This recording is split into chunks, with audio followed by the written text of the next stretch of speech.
Breaking news Vijayawada Avanigadda కరకట్టపై ప్రభుత్వ ఫైళ్లు దహనం చేశారు. బస్తాల కొద్ది ఫైళ్లను తగలబెట్టడంతో కలకలం రేపింది. అక్కడ అంశమంతా కూడా మైనింగ్ శాఖకు చెందిన రికార్డులు ధ్వంసం చేసినట్టుగా తెలుస్తోంది.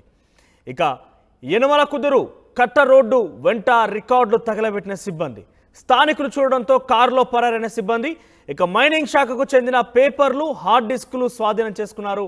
పోలీసుల అదుపులో pollution control board chairman Sameer Sharma car driver Nagaraju Sameer Sharma ఆదేశాలతోనే రికార్డులు దగ్ధం చేసినట్టు చెప్పారు. ఇక వారి ద్వారా కారులో ఎక్కించుకొని తెచ్చి దగ్ధం చేసినట్లు చెబుతున్నారు డ్రైవర్ నాగరాజు. బుధవారం రాత్రి 9 గంటల టైంలో ఏపీ 16 EF 2596 నెంబర్ గల ఇన్నోవా కారులో కొందరు వ్యక్తులు కరకట్టపైకి వచ్చారు. ఈ వెహికల్పై ప్రభుత్వ వాహనం అనే స్టిక్కర్ కూడా ఉంది. పెనుమలూరు మండలం పెదపులిపాక దగ్గర శ్రీనగర్ కాలనీ దగ్గర కారు నిలిపి అందులో ఉన్న బస్తాల్లోని ఫైళ్లను కరకట్టపై తగలబెట్టడం మొదలుపెట్టారు. అటుగా వెళ్తున్న స్థానికులు ఈ విషయం గమనించి టీడీపీ నేతలకు సమాచారం ఇచ్చారు. వారు వెంటనే అక్కడికి చేరుకోవడంతో ఇన్నోవాలో ఉన్న వ్యక్తులు ఒక్కసారిగా పరారయ్యారు. సో అర్థం చేసుకోవాలి, సో అక్కడ ఎటువంటి అక్రమాలు జరిగాయనే చాలా సుస్పష్టం. ఎందుకంటే ఒక ప్రభుత్వ కార్యాలయానికి సంబంధించినటువంటి ఫైల్స్ని దగ్ధం చేయడం అంటే అది ఆశయమాశ విషయమేం కాదు. చాలా పకడ్బందీగా ఆ డాటాను మొత్తం కూడా సేవ్ చేయాల్సి ఉంటుంది.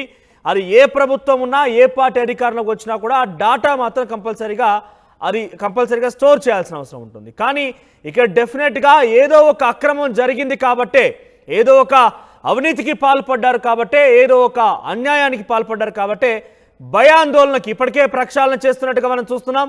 చాలా పెద్ద ఎత్తున మార్పులు చేస్తుంది ఎన్డీఏ కూటమి ప్రభుత్వం. ముఖ్యమంత్రి చంద్రబాబు నాయుడు, డిప్యూటీ సీఎం పవన్ కళ్యాణ్ కూడా చాలా దూకుడుగా ప్రవర్తిస్తున్నారు.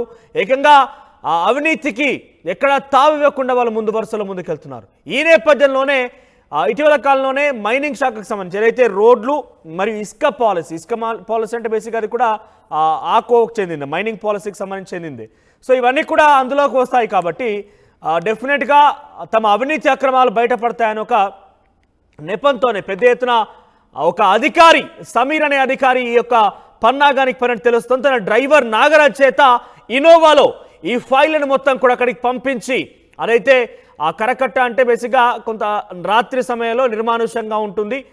9-10 గంటల సమయం ఎవరు కూడా పట్టించుకోరు, ఎవరి పనిలో వాళ్ళు ఉంటారు కాబట్టి ఆ నిర్మానుష్యమైనటువంటి సమయంలోనే ఈ ఫైల్స్ని మొత్తం కూడా బస్తాల కొలది తీసుకొచ్చారంటే అర్థం చేసుకోవాలి. ఒకసారి మీరు చూడొచ్చు విజువల్స్లో జగన్మోహన్ రెడ్డి ఫోటో ఉన్నటువంటి ఆ ఫైల్స్ ఏవైతే ఉన్నాయో అవన్నీ కూడా కృష్ణా డిస్ట్రిక్ట్ అటే గ్లాన్స్ అంటూ కొంత మనకు కనబడుతోంది. ఆ పుస్తకాలు తీస్తున్న నేపథ్యంలో పేజీలో తర్వాత ఎస్జీ ప్రియారిటీ ఇవన్నీ కూడా చూడవచ్చు మీరు.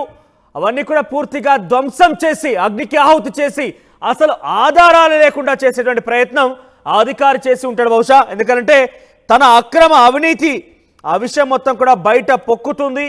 ఎక్కడ తన ఉద్యోగానికి ఒక ఎసరు పడుతోంది, తన ఉద్యోగం పోతుంది, లేదంటే ఈ విషయం మొత్తం కనుక పూర్తిగా బయటికి వస్తే గత ప్రభుత్వం యొక్క అవినీతి కూడా బయటకు వస్తుంది.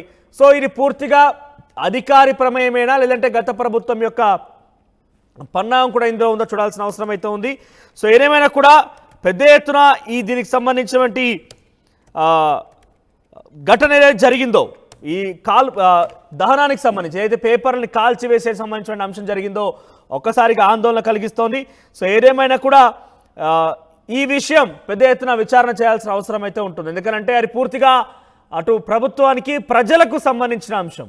ఒకసారి మాట్లాడడం ఇదే అంశానికి సంబంధించిన ప్రతినిధి రాజేష్ ఫోన్లు సిద్ధంగా ఉన్నారు.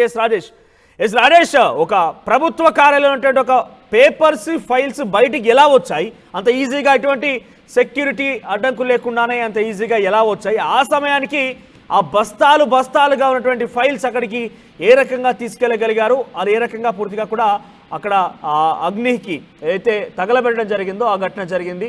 ఆ ఘటనలో ఎవరెవరు పాల్గొన్నారో అప్డేట్స్ ఏంటి?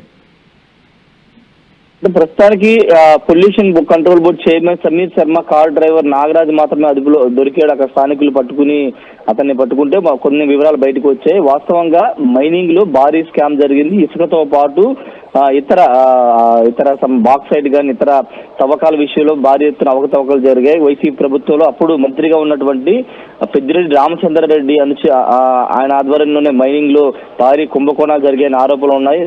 అంతేకాకుండా మైనింగ్ శాఖ సంబంధించిన డైరెక్టర్ గా ఉన్నటువంటి వెంకటరెడ్డిపై ఆల్రెడీ ఈడీ అధికారులు దాడులు చేశారు. చాలా ఫైల్స్ అయిన హైదరాబాద్ లో ఆయన నివాసంలో చాలా 3 రోజుల పాటు ఈడీ అధికారులు దాడులు చేసి అనేక కీలకమైన అంశాలు తీసుకున్నారు. సిఐడి అధికారులు కూడా దాడులు చేశారు. ఈ నేపథ్యంలో ఇప్పుడు విజయవాడలోని ఇక్కడ కార్యాలయంలో ఉన్నటువంటి మైనింగ్ కార్యాలయంలో ఉన్నటువంటి దాంట్లో ఉన్నటువంటి పత్రాలతో పాటు హార్డ్ డిస్క్లన్నీ కూడా ఉద్దేశపూర్వకంగా దొంగలించి వాటిని దానికి తాడిగడపకు సమీపంలో ఉన్న 4-5 కిలోమీటర్ల దూరం ఉన్నటువంటి కరకట్ట మీద అర్ధరాత్రి వేళ తీసుకువెళ్లి వాటిని తగలబెట్టడంతో అక్కడ స్థానికులు చూసి వాటిని ఆపే ప్రయత్నం చేశారు. తర్వాత కారును కూడా వెంబడిస్తే police control board chairman Sameer Sharma, car driver Nagaraj అయితే దొరికిన తర్వాత అతను చెప్పిన వివరాల ప్రకారం ఇది ఉద్దేశపూర్వకంగానే పెద్దిరెడ్డి రామచంద్రారెడ్డి ఆదేశాల మేరకు ఇదంతా జరిగినట్టు తెలుస్తుంది. వాస్తవంగా 5 గంటలకి మైనింగ్ శాఖ అక్కడ ఉన్నటువంటి కార్యాలయము ఉద్యోగులంతా వెళ్ళిపోతారు. 5 గంటల తర్వాత ఎవరు ఉండరు. అక్కడ కేవలం సెక్యూరిటీ వాళ్ళు ఉంటారు. కానీ అక్కడ సెక్యూరిటీ వాళ్ళు మేనేజ్ చేయడం ఏదైనా కానీ చేసి చీకటి పడిన తర్వాత లోపలికి వెళ్ళి వాళ్ళకి కావాల్సినటువంటి ఏవైతే అవినీతి జరిగిందో డ్రైవర్ ఏం చెప్తున్నాడు? పెద్దిరెడ్డి రామచంద్రారెడ్డి పేరు చెప్తున్నాడా? పెద్దిరెడ్డి రామచంద్రారెడ్డి పేరు అయితే ప్రస్తుతానికి చెప్పలేదు. తాను pollution control board chairman Sameer Sharma car driver ని ఆయన చెప్పడంతో నేను వచ్చాను, నా పాత్ర ఏమి నాకేం తెలియదని నన్ను వదిలేయమంటూ ప్రాధాయపడుతున్నారు. అయితే ఇక్కడ ఇంకొక ముఖ్య విషయం ఏంటంటే సీఎంఓ ఐఏఎస్ అధికారి ముత్యాల రాజు ఇంతకుముందు ముఖ్యమంత్రి జగన్ సీఎంఓల కీలక అధికారిగా ఉన్నారు. ఆయన పేరు కూడా ఇక్కడికి ప్రస్తావన వస్తుంది. ఆయన ఓఎస్డీగా ఉన్నటువంటి సాయి గంగాధర్ కూడా పాత్ర కూడా ఉన్నట్టు తెలుస్తుంది. ఎందుకంటే ముత్యాల రాజు మీద కూడా కొంత ఆరోపణలు ఉన్నాయి. అక్కడ ముఖ్యమంత్రి కార్యాలయం పనిచేసిన సందర్భంగా అనేక అవతకులు పాల్పడిన ఆరోపణలు కూడా ఉన్న నేపథ్యంలో ఆయన పేరు కూడా వస్తుంది. ఆయన ఓఎస్డీగా ఉన్న సాయి గంగాధర్ పేరును కూడా ఇక్కడ వెళ్తున్నారు. వాటితో పాటు హెడ్ ఆఫీస్ లో సెక్షన్ హెడ్ గా పనిచేసిన శ్రీనివాసు, సమీర్ శర్మ, ఓఎస్డీగా రామారావు పాత్ర ఉన్నట్టు డ్రైవర్ నాగరాజు కూడా చెప్తున్నారు. ఈ నేపథ్యంలో ఇప్పుడు పోలీసులు ఈ నాగరాజు అదుపులో తీసుకుని పూర్తి స్థాయిలో విచారణ చేసే అవకాశం అయితే కనబడుతుంది. ఎందుకంటే అధికారులు ఏమనుమానిస్తున్నారు అక్కడికి ఎందుకు అంతటి స్థాయిలో బస్తాల కొలది తీసుకొచ్చి ఆ ఫైల్స్, ఆ పేపర్స్, హార్డ్ డిస్క్ అన్ని కూడా ధ్వంసం చేయాల్సి వచ్చింది? ఎందుకు ఏమైనా అక్రమాలు జరిగాయా, అవినీతి జరిగిందా, లేకుంటే మైనింగ్ సంబంధించి ఏమైనా లోతైనటువంటి విషయాలు ఎక్కడైతే బయటపడతాయో ఒక అనుమానంతో ధ్వంసం చేశారా? ఏ విధంగా అనుమానిస్తున్నారు అధికారులు? మైనింగ్ లో అవినీతి జరిగింది అనేది 100% ప్రభుత్వం కూడా దాన్ని నిర్ధారించుకుని దాని మీద వైట్ పేపర్ కూడా రిలీజ్ చేయడానికి రాష్ట్ర ప్రభుత్వం సిద్ధమైంది. అయితే ఏ స్థాయిలో జరిగిందనే దానిపైన ఇంకా పూర్తి స్థాయిలో నిర్ధారించుకోవాల్సిన అవసరం ఉంది. ఎందుకంటే ఆల్రెడీ గనుల శాఖ ఎండీగా ఉన్నటువంటి వెంకటరెడ్డి మీద ఆల్రెడీ సిఐడి ఇంతకుముందు చెప్పినట్టుగా ఆయన సోదాలు చేసి చాలా కీలకమైన డాక్యుమెంట్ స్వాధీనం చేసుకుంది. ఇప్పుడు ఇక్కడ తాడిగడపలో ఉన్నటువంటి కార్యాలయంలో కూడా కీలక పత్రాలు హార్డ్ డిస్క్ ఉన్న కారణంగానే వాటిని ధ్వంసం చేయడం, వాటిని మాయం చేయడం ద్వారా సాక్షులు లేకోకుండా ఎలాంటి సాక్షులు దొరకకుండా చేయాలని ప్లాన్ చేశారు. కానీ ఇక్కడ మంటల్లో వాటిని కాల్ చేయాలని ఆర్డీసీని కాల్ చేయడంతో అక్కడ నాగరాజు దొరకడంతో మొత్తం కథ అంతా బయటకు పోకింది. ఇప్పుడు గత 5 ఏళ్ల కాలంలో పెద్ద ఎత్తున అవినీతి జరిగింది. ఖచ్చితంగా దాని మీద విచారణ జరిగే అవకాశం ఉంది. కాబట్టి వాటికి భయపడి ఎక్కడ వాస్తవాలు బయటకు వస్తాయని భయపడే వాటిని ధ్వంసం చేసే ప్రయత్నం చేశారు. ఈ కేసుని అంత తేలిగ్గా పోలీసులు అదే ప్రసక్తి అయితే ఉండే అవకాశం. ఎందుకంటే మామూలుగానే ఏదైనా ఫైల్ మాయం చేస్తే దానికి ఖచ్చితంగా ప్రభుత్వ కార్యాలయం ఫైల్ మాయం చేస్తే పెద్ద ఎత్తున చర్యలు ఉంటాయి. అది అలాంటిది కీలకమైనటువంటి డాక్యుమెంట్ తీసుకెళ్లి దగ్ధం చేయడం అనేది చాలా పెద్ద కేసు. కాబట్టి దీని వెనక ఎవరున్నారు, ఎవరు ఇదంతా చేయించారనే మొత్తం కూడా పోలీసులు తీసుకున్నారా? ఎవరి మీద కేసు నమోదైందా? ప్రస్తుతానికి పోలీసులు కేసు అయితే నమోదు చేయలేదు. నాగరాజుని నిన్న స్థానికులు పట్టుకుని వివరాలు తీసుకోవడం ద్వారా పట్టుకున్నారు. అయితే పోలీసులు ఇంకా అతను అదుపులో తీసుకున్నారు లేదా తెలియాల్సి ఉంది. ఖచ్చితంగా ఈ కేసుని ఫర్దర్ గా ఇప్పుడు ఆయన కొన్ని వివరాలు చెప్పాడు. నాగరాజు చెప్పిన వివరాల ప్రకారం, స్థానికులు చెప్పిన వివరాల ప్రకారం ఆ విషయాలు బయటకు వచ్చినాయి. కాబట్టి వాళ్ళని విచారించి పూర్తి స్థాయిలో ఎవరు చేశారు ఏంటనే దానిపైన విషయాలు బయటకు వచ్చే అవకాశం అయితే కనబడుతుంది. ఈ రోజు పోలీసులు దీని మీద పూర్తి స్థాయిలో విచారణ చేసే అవకాశం ఉంది. మనోజ్.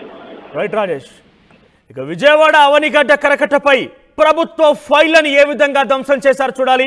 పూర్తిగా బస్తాల కొని తీసుకొచ్చినటువంటి ఆ ప్రభుత్వ ఫైల్స్ అంటే అక్కడ మైనింగ్ పరమైనటువంటి పాలసీలకు సంబంధించిన అంశాలు కావచ్చు, లేదంటే అక్కడ వాళ్ళు పూర్తిగా అంటే ప్రభుత్వానికి సంబంధించిన మైనింగ్ పాలసీకి సంబంధించిన పూర్తి స్థాయి ఆధారాలన్నీ కూడా ధ్వంసమయ్యాయి. అయితే గత ప్రభుత్వంలో అంటే జగన్మోహన్ రెడ్డి ప్రభుత్వంలో ఈ మైనింగ్ శాఖకు సంబంధించి మంత్రిగా వ్యవహరించారు పెద్దిరెడ్డి రామచంద్రారెడ్డి.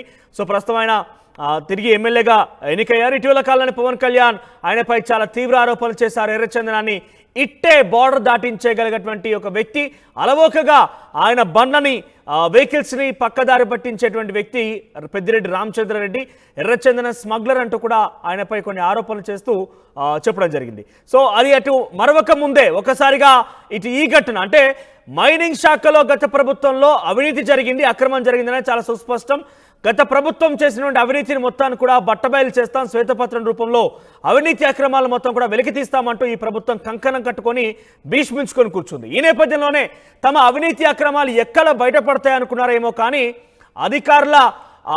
అధికారుల యొక్క ఉద్దేశమా లేదంటే ఏదైతే గత ప్రభుత్వంలో మంత్రులుగా వ్యవహరించిన వ్యక్తుల యొక్క దురుద్దేశమా లేదంటే గత ప్రభుత్వం యొక్క పూర్తి స్థాయి ప్రోద్బలము కానీ మొత్తం మీద బస్తాల కొలది అంటే కొన్ని బస్తాలు తీసుకొచ్చి అక్కడ డంప్ చేసి కరకట్ట పైన ఒక్కసారిగా రాత్రి నిన్న 9 గంటల సమయంలో వాటిని కూడా తగలబెట్టడం జరిగింది. సో ఇది గమనించబడినట్టు స్థానికులు ఒక్కసారిగా ఇన్ఫర్మేషన్ని మరింత టీడీపీ సంబంధించినటువంటి అనుచరులకి కార్యకర్తలకు ఇవ్వడంతో వాళ్ళంతా కూడా అక్కడ చేరుకున్నారు. అక్కడ తీసుకొచ్చి తగలబెడుతున్నటువంటి ఒక అధికారి సమీర్ శర్మకు సంబంధించినటువంటి డ్రైవర్ నాగరాజుని, ఆయన ప్రస్తుతం పొల్యూషన్ కంట్రోల్ బోర్డు చైర్మన్గా ఉన్నారు సమీర్ శర్మ. ఆయన డ్రైవర్ నాగరాజు అక్కడ ఆ పూర్తి స్థాయి ఆ ఫైల్స్ను కూడా దగ్ధం చేస్తున్నాడు. దీంతో నాగరాజుని పట్టుకోవడం జరిగింది. నాగరాజుని ప్రస్తుతం పోలీసులు అదుపులోకి తీసుకున్నారు. సో ఏదేమైనా కూడా ఇంతటి స్థాయిలో ఈ ఘటన జరిగిందనంటే మాత్రం డెఫినెట్గా అనుమానించాల్సిందే, దానిపై విచారణ జరపాల్సిందే. ఒకసారి డీటెయిల్గా చూస్తే కనుక బుధవారం రాత్రి 9 గంటల టైంలో ఏపీ 16EF 2596 నెంబరు గల ఇన్నోవా కారులో కొందరు వ్యక్తులు కరకట్ట పైకి వచ్చారు. ఇక ఈ వెహికల్ పై ప్రభుత్వ వాహనం అనే స్టిక్కర్ కూడా ఉంది. పెనమలూరు మండలం పెదపులిపాక దగ్గర శ్రీనగర్ కాలనీ దగ్గర కారు నిలిపి అందులో ఉన్న బస్తాల్లోని ఫైళ్లను కరకట్టపై తగలబెట్టడం మొదలుపెట్టారు. దీంతో అటుగా వెళ్తున్న స్థానికులు విషయం గమనించారు, టీడీపీ నేతలకు సమాచారం ఇచ్చారు. వారు వెంటనే అక్కడికి చేరుకోవడంతో ఇన్నోవాలో ఉన్న వ్యక్తులు పరారయ్యారు. కానీ నాగరాజు మాత్రం పట్టుబడ్డాడు. Sameer Sharma, pollution control board chairman Sameer Sharma సంబంధించినటువంటి కారు డ్రైవర్గా నాగరాజు గుర్తించబడ్డాడు.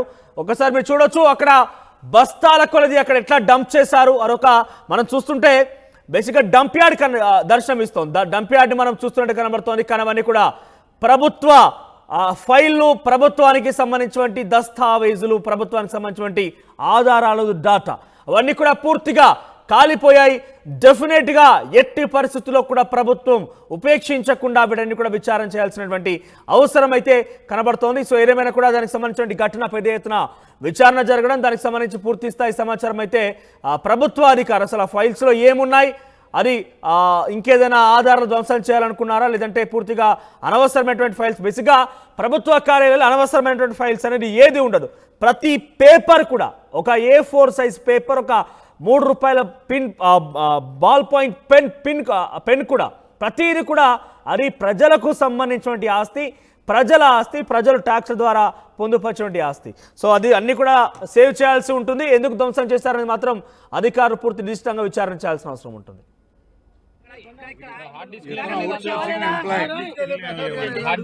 డిపార్ట్మెంట్ ఏంటి నువ్వు out sourcing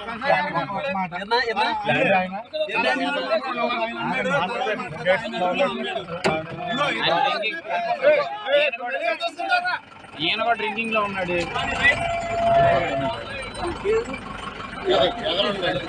కుందేటి Nagaraju outsourcing employee, pollution control బోర్డులో చేస్తున్నాడు.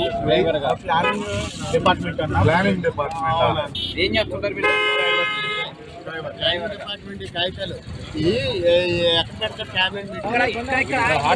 Out sourcing employee.